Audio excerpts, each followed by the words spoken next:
How to fix corrupted save data on PS4.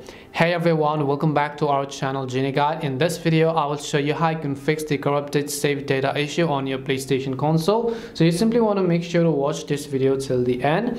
Now, there could be different types of symptoms of this kind of error, such as your PS4 is always going to warn you about database corruption, and there could be different causes for it, such as your underlying platform corruption, or it could be your file header corruption. It could also be your storage media corruption, and so many more different issues. So we're going to get to all of those, so make sure to stick with me till the very end.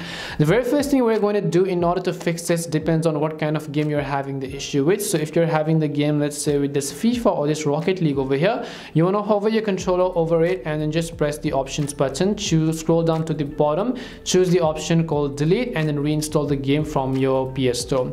If that doesn't help, navigate to settings from the list of these menu options. Once you navigate to settings, here you want to come to the storage tab and again click on system storage. Once you go to system storage, here you want to simply go to the option called save data. As you can see, save data has been occupying 351 megabytes of my storage. So you want to go to save data over here, and then here you want to simply choose the option called media player. And once you go to media player, you can see there's only one option. So now you have to press the options button again on your controller, choose the option called delete, and try to download all of those saved data again and see if that fixes the issue, because this could be happening due to a couple of reasons, maybe due to the lots of temporary and cache files stored on your PlayStation console as well.